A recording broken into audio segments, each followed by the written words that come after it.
Мозговой штурм для юных участников хакатона. Состязания между командами проходят в несколько этапов. Это технические соревнования по программированию, где ребятам за короткое время необходимо решить сложные задачи. 11-летний Ибрагим Чени с друзьями почти справился со своим заданием.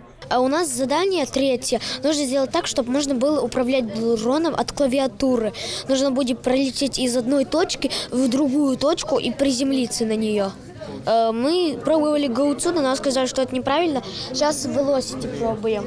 В хакатоне принимают участие 5 команд по 6 человек в каждой. Программирование дронов вызывает неподдельный интерес и у девочек. Дана Хашагульгова поначалу думала, что не сможет справиться с заданиями. Но участие в состязаниях доказало, не обязательно знать программирование идеально. Многому можно научиться в процессе. Я уже решила, что я продолжу обучение в данной сфере аэроквантум, я останусь, а все потому, что хакатон мне очень понравился. Мои ожидания на самом деле изначально были немножко занижены, потому что я не так сильна в программировании. Однако по ходу дела они выросли, вообще, в принципе, само событие превзошло мои ожидания на самом деле, не просто их оправдало. Мне очень понравилось второе испытание, которое мы проходили. Нам необходимо было написать код для того, чтобы запрограммировать дрона. Нужно было сделать так, чтобы он взлетел, описал заранее заданную нам траекторию и приземлился на место. Это было очень увлекательное и интересное задание, которое соответствовало нашему уровню сложности. Далее участников хакатона ждет еще множество испытаний. После программирования им предстоит научиться самостоятельно управлять дронами. Управлять даже таким маленьким дроном задача не из легких. Это на первый взгляд кажется, что все просто. Для ручного управления беспилотным летательным аппаратом здесь предусмотрена специальная трасса тренировочная.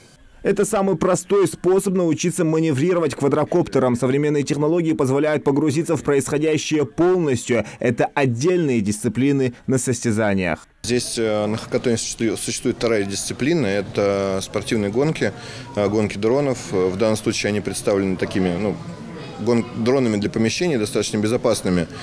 Суть в том, что пилот одевает на голову очки или шлем. Вот я снял крышку. Можно видеть изображение, которое передает дрон с помощью вот этой вот камеры. Человек одевает себе на голову этот шлем, ставит дрон, берет пульт в руки и взлетает. Ощущения такие, что человек находится прямо в кабине вот этого дрона, то есть как настоящий пилот.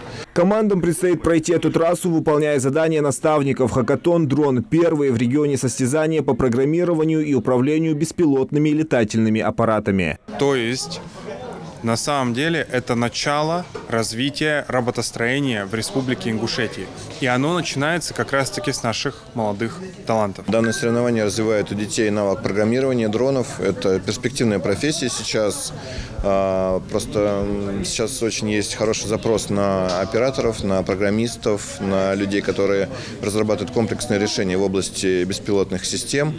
И здесь в республике проводится первый такой достаточно большой хакатон, где ребята разного уровня знаний могут приобщиться к серьезному программированию квадрокоптеров. В состязаниях только одно победное командное место. Благотворительным фондом Сафмар Михаила Гуцериева для всех участников предусмотрены ценные подарки. Каждый из участников команды победителя получает по хорошему, отличному ноутбуку, а каждый участник получает по электронным часам. И это все благодаря Академии цифрового развития, которая входит в образовательный кластер Сафмара Михаила Сафарбековича. Как раз-таки на базе этой академии недавно открылась школа 21 Сбербанка, бесплатная, которая создает лучших специалистов мирового уровня. Вот такая задача у них. И, конечно, им очень захотелось поучаствовать, поддержать нашу инициативу. Победители определят на предстоящих финальных состязаниях «Хакатон Дрон», но главное, такие мероприятия повышают интерес детей к программированию и IT-сфере. А значит, как отмечают организаторы, это далеко не последние соревнования. Зелимхан Калоев, Сулейман Костоев, Магаз 24.